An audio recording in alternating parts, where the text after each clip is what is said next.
The massive storm is working its way up the Gulf Coast, turning the Republican Party's best-laid plans upside down.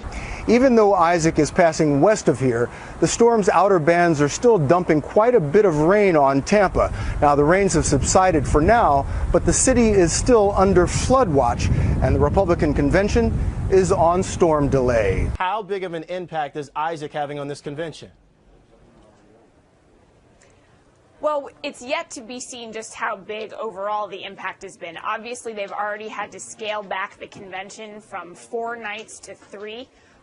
One thing that we're waiting to see is it's not just how much the storm is going to impact us here in Tampa, but what is it going to do when it heads towards the Gulf Coast. In 2008, the Republicans actually also canceled the first night of their convention when they were in Minneapolis, nowhere near a hurricane, but Hurricane Gustav was bearing down on New Orleans, and they thought that it would look inappropriate to have a party celebration while a hurricane was hitting another part of the country.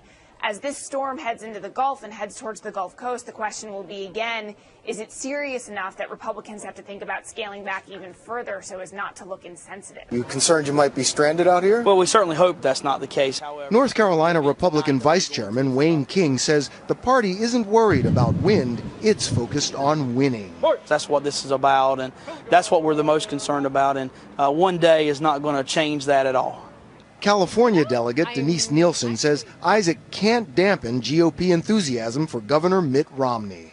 I have been watching this guy for over 16 years now, and he just solves problems, and that's what we do. He's going to solve the problem of the hurricane? Well, you know what? One way or the other, we will get it done. We will leave this place energized and ready to get on with the campaign. Is there a chance you may have to cancel the rest of this thing? No, we're 100% on, Bob. And, we've got to put the safety of our delegates and guests first.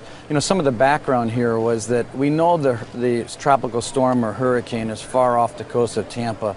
So it's not a terribly hazardous situation, except we couldn't be assured that the buses coming across the bridges out to Clearwater and St. Pete would be safe with driving wind and rain. The second piece was the Secret Service took out all the tenting outside of the forum.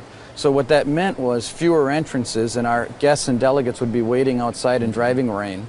The last thing is obviously you can't be assured what would happen on Monday if you had a full arena and then couldn't get people out of here. So, it's an obvious choice. Safety first. We're going to go on with the convention on Tuesday, and we're going to have a great nomination. We're going to tell America why we need to fire Barack Obama and save America. All right.